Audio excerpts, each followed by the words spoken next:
L'art de gouverner par la discrétion. La stratégie de Schopenhauer.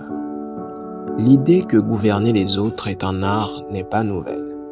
Mais Arthur Schopenhauer propose une approche singulière. Feindre l'ignorance ou la faiblesse plutôt que d'afficher son succès. Pour lui, le respect et la réussite ne s'obtiennent pas par l'arrogance, mais en paraissant moins brillant que l'on ne l'est réellement. 1. La jeunesse d'une tactique, le choc de la jeunesse. Cette philosophie est née d'une leçon personnelle.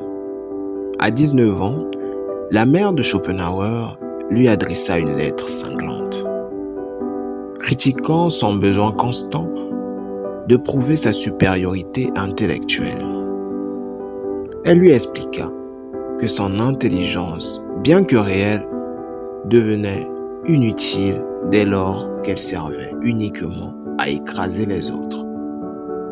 Schopenhauer comprit alors qu'afficher son génie provoquait souvent l'envie et le ressentiment.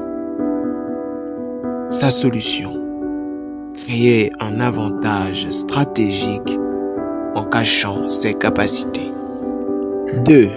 La force de l'inattendu, l'art de surprendre. Il est risqué de dévoiler toute sa force dès le départ. En paraissant plus faible, on incite l'adversaire à la négligence, et ce qui permet de frapper avec précision au moment opportun. Cette stratégie rejoint celle de Sun Tzu dans l'art de la guerre. La victoire repose sur la tromperie. Paraître incapable quand on est prêt à attaquer, ou inactif quand on est en plein mouvement, est la clé de la dominance, que ce soit sur le champ de bataille, en entreprise ou dans la vie sociale. 3. Le pouvoir du silence et de l'écoute. Dans un groupe, celui qui parle trop est rarement pris au sérieux.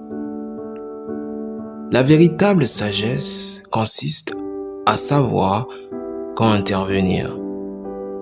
Comme le disait Platon, les sages parlent parce qu'ils ont quelque chose à dire, tandis que les sottes parlent parce qu'ils se sentent obligés de dire quelque chose.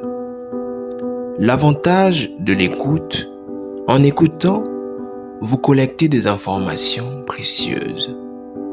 La suggestion subtile, feindre de ne pas savoir, permet de laisser les autres arriver eux-mêmes à vos conclusions, leur donnant l'impression d'être à l'origine de l'idée. 4. Gérer les égos et la hiérarchie. Que ce soit avec des parents vieillissants ou des supérieurs hiérarchiques, l'affrontement direct est rarement productif. Protéger l'autre, parfois, ne peut pas souligner l'erreur d'un patron ou d'un proche, permet de préserver leur dignité et votre propre position. L'humilité tactique, agir comme un fou avisé, consiste à aider les autres à réussir sans réclamer de crédit. Cela crée un climat de respect tactique et renforce l'estime de soi, de votre entourage. 5. L'influence des sages, de Socrate au taoïsme. Cette méthode traversait l'histoire. Socrate utilisait l'ironie en feignant l'ignorance. Je sais que je ne sais rien, pour forcer ses interlocuteurs à relever leurs propres contradictions. Le Tao Te Ching enseigne que le vrai sage porte des vêtements simples mais cache un joyau dans son cœur, évitant les confrontations inutiles. 6. Se libérer du regard d'autrui. Schopenhauer observait que nous sommes souvent prisonniers de l'opinion des autres. Pourtant, la plupart de ces avis n'ont aucun impact réel sur notre bonheur. En choisissant la modestie et l'empathie, on gagne une influence bien plus durable que par la vantardise.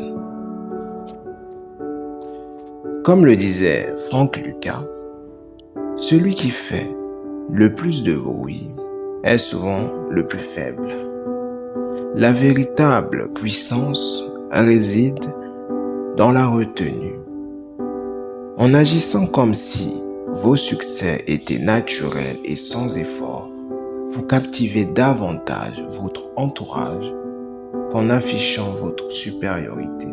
Parfois, accepter de paraître idiot pendant un temps est le chemin le plus court vers une réussite éclatante et un respect sincère. Si la vidéo vous a plu, n'hésitez pas de vous abonner, de commenter et de liker.